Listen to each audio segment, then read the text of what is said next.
बदले पानी और 4 कोस पर पानी। ये कहावत एक ऐसी हकीकत है जो भारत जैसे बहुरंगी और विविधतापूर्ण देश की कहानी को बयां करती है। एक ऐसी कहानी जो इस देश के गौरवपूर्ण इतिहास और प्राकृतिक धरोहरों को विश्व पटल पर रखती है।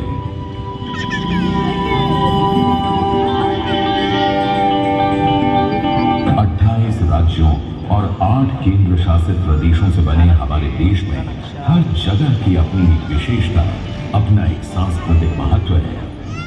अपनी विशिष्ट संस्कृति से परिपूर्ण ऐसी ही एक जगह में हम आपको लिए चलते हैं।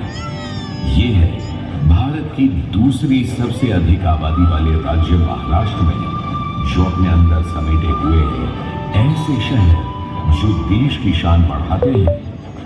हम बात कर रहे हैं महाराष्ट्र के तीसरे सबसे बड़े शहर नागपुर की, जो इसकी उप राजधानी भी है।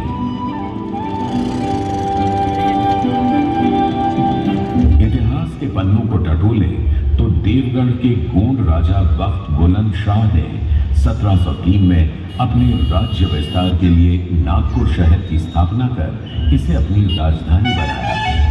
यहाँ बहने वाली नाग नदी के नाम पर इस जगह का नाम पड़ा नागपुर।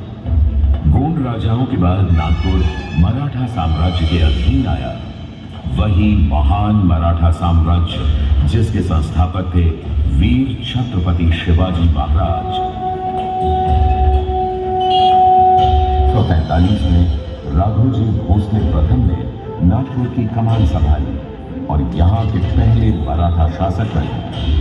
मराठाओं के बाद नागपुर पर अंग्रेजी हुकूमत ने अपना शिकंजा कसना शुरू किया और तीसरे एंग्लो मराठा युद्ध के बाद 1818 में नागपुर को ब्रिटिश साम्राज्य की एक रियासत बना दिया गया और 1853 आते आते ब्रिटिश भारत में विलय कर नागपुर एक प्रांत बन गया। वक्त गुजरा, दौर गुजरे और 15 अगस्त 1947 को हमारा भारतवर्ष अंग्रेजी हुकूमत से आजाद हुआ।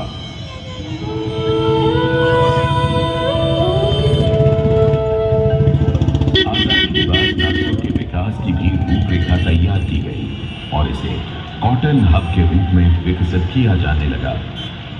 साथ ही साथ औद्योगिकीकरण को बढ़ावा देने हेतु बहुत से कल कारखाने लगाए गए।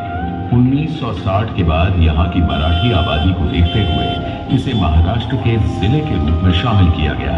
9,890 वर्ग किलोमीटर, 13 तहसील और 1969 गांवों से बना नागपुर शहर विकास की ओर अग्रसर हो अपनी बाहें फैलाए सभी का स्वागत कर रहा है।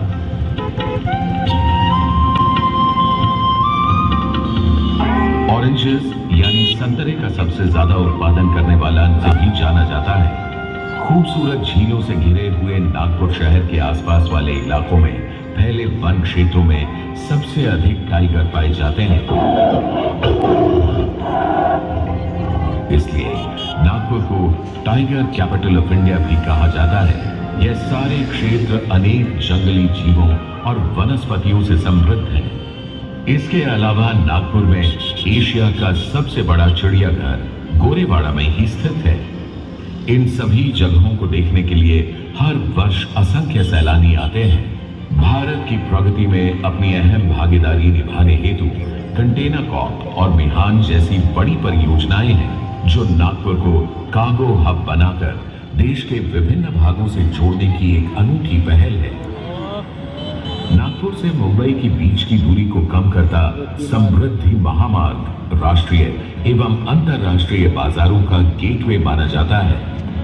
इस महामार्ग को हिंदू हृदय सम्राट बाला साहब ठाकरे महाराष्ट्र समृद्धि मार्ग से भी जाना जाता है, जो उनकी शख्सियत को एक छोटी सी भावभीनी श्रद्धांजलि है। सफर को सहज बनाती नागपुर की मेट्रो रेल प्रकल्प और साथ ही वंदे भारत एक्सप्रेस ट्रेन यहाँ के वर्तमान कार्यों को दर्शाती है।